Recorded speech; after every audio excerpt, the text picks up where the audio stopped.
Hi, எல்லாருக்கும் மாலை வணக்கம்.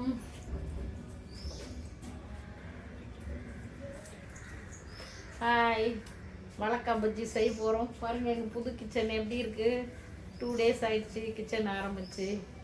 சூப்பராக இருக்குங்களா? வீடியோ எடுக்க முடியல, டைம் இல்லை. நான் முழுசாக எடுத்து போடுறேன். வாழைக்காய் பஜ்ஜி சூப்பராக செய்யலாம். மழை பெஞ்சிட்டு இருக்குது. பசங்கள்லாம் ஸ்கூல் விட்டு வந்திருக்காங்க. பஜ்ஜி கேட்டாங்க. இது ரெண்டையும் கட் பண்ணி சூப்பராக இதை கட் பண்ணிவிட்டு மேல் தோலெல்லாம் சீவிட்டு நல்லா பாருங்கள். இந்த வாழைக்காய் சீவரில் நல்ல மெல்லிசாக வரும். ஆனால் பார்த்து சீவணும், கை பிச்சுட்டு போயிடும். நான் இதில் சீவவே மாட்டேன். இன்றைக்கி தான் சீவ போகிறேன். பையன் தான் சீவி தருவான். பயமாக இருக்கும். இது மேலே வச்சுட்டு பாருங்கள். அவ்வளோ இப்போல்லாம் விளக்கி எடுத்து இதில் சீவலாம். சீவி எப்படி செய்யலான்னு பார்க்கலாம். சிம்பிளாக சூப்பராக டேஸ்ட்டாக செய்யலாம். இந்த சேனல் பார்க்குறவங்க லைக் பண்ணுங்கள், கமெண்ட் பண்ணுங்கள், ஷேர் பண்ணுங்கள். நிறைய பார்க்குறீங்க, ரொம்ப சந்தோஷம். புதுசாக பார்க்குறவங்களாம் சப்ஸ்கிரைப் பண்ணுங்கள். சப்ஸ்கிரைப் பண்ணுறவங்க பெல் பட்டன் டச் பண்ணிக்கோங்க. அப்போ தான் என் வீடியோ உங்களுக்கு உடனுக்குடன் வரும். வாங்க சூப்பராக பஜ்ஜி செய்யலாம்.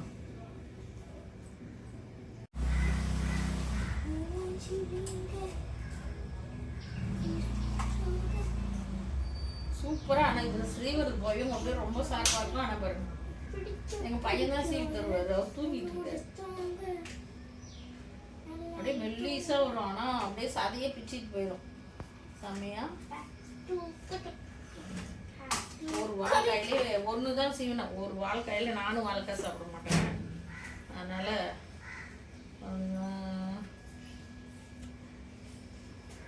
20 பீஸு 25 வந்தது போதும். அந்த வாழைக்காய் நிறுத்திட்டேன். பாருங்கள், இதுக்கு ஸ்டாண்டு அப்படி வச்சு சீவை நல்லா இருக்குது. சூப்பராக இருக்குது. வேணானுக்குள்ள இப்படி மடித்து அப்படி வச்சுக்கலாம்.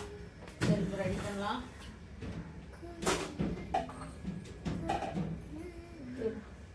பஜ்ஜி மாவு வச்சுக்கலாம்.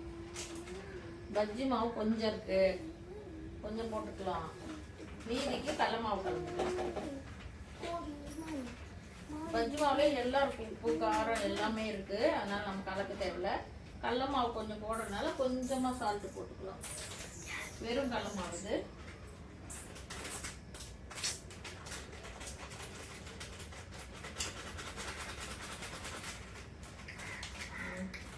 கொஞ்சமாக செய்யக்கூடாது.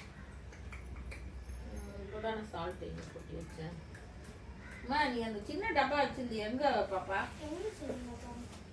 மிளகாத்தூள் கொஞ்சம் போட்டுக்கலாம். காரம் அது கடல மாவுல காரம் இருக்காது. கொஞ்சமாக ஒரு 1/2 ஸ்பூன் போட்டுக்கலாம். ஏற்கனவே பஜ்ஜி மாவு காரமாக தான். இதுக்கு சால்ட் தூள் போட்டுக்கலாம். இந்த சின்ன டப்பா ஒன்று எடுத்து திரிஞ்சு அந்த மூடியினுடைய அடிப்பாவை எங்க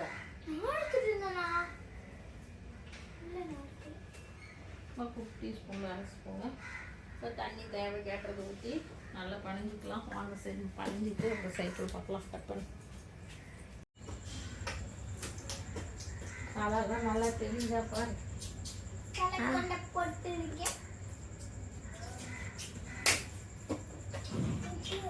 இந்த கல் கொஞ்சம் சாய்வாக வச்சுட்டான். ரொம்ப சாய்வாக கொஞ்சமாக வைனா ரொம்ப வச்சுட்டான். ஒரு பக்கமே அடுப்பு சாய்வாக இருக்கு.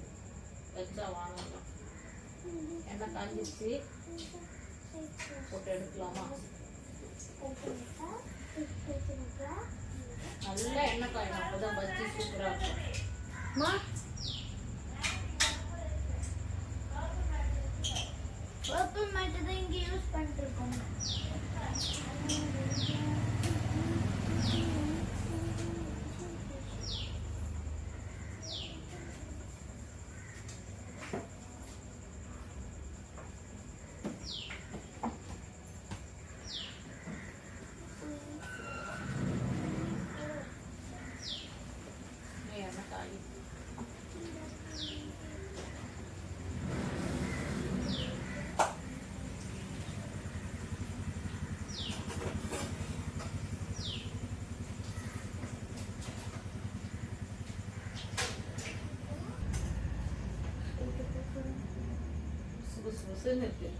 தம்பி வா உட்காந்து சாப்பிடுங்க.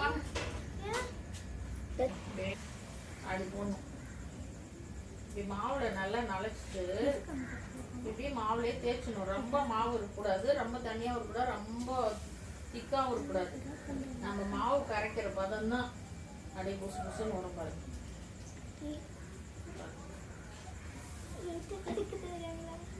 மாவு நல்லா கரைக்கணும், கரெக்டாக பதமாக எண்ணெய் நல்லா காஞ்சிக்கணும். எடுத்து காமிக்கிறேன் பாருங்க. அவ்வளோ ஒரு வார்க்காயில் எவ்வளோ வச்சு வருது.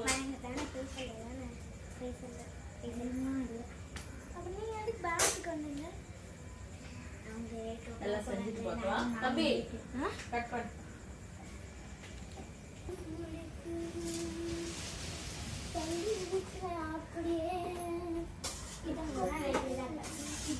எல்லாம் கடைசியா மாவே இல்லாத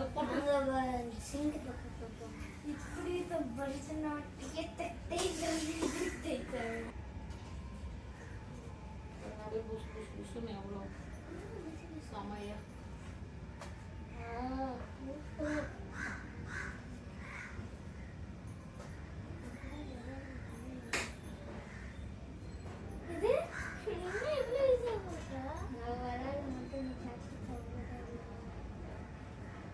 செமையா சூப்பரா இருக்கு. வாழைக்காய் சாப்பிடக்கூடாது, போல சாப்பிடணும் போல இருக்கு.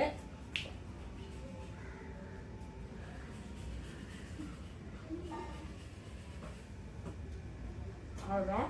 பேத்தி பேராண்டி பார்த்துட்டு இருக்காங்க. சூப்பராக இருக்கு. நீங்களும் இதே மாதிரி செஞ்சு பாருங்க. ஆனால் ஒரு மாவு மாதிரி ஒரு மாவு இருக்காது. ஆனால் கொஞ்சம் நம்ம இட்லி சோடா மாவு கொஞ்சோண்டு ஒரு 50 ஸ்பூன் ஒரு 4 ஸ்பூன் போட்டுக்கோங்க. ஏன்னா இப்போ நான் போடாத செஞ்சேன். நல்லா மாவு கலந்து நல்லா அடித்து செய்யணும். ஒவ்வொரு மாவு என்ன பண்ணாலும் சப்பையாகிடும் பாருங்க. நல்லா புசு புசு புசுன்னு இருக்குது எல்லாமே. அதனால் கொஞ்சம் ஒரு 1/4 ஸ்பூன் குட்டி ஸ்பூனை போட்டு செய்யுங்க. நீங்கள் இதே மாதிரி செய்யுங்க. வாங்க, குழந்தைங்களுக்கு கொடுக்கலாம், ரொம்ப இஷ்டமாக சாப்பிடுவாங்க.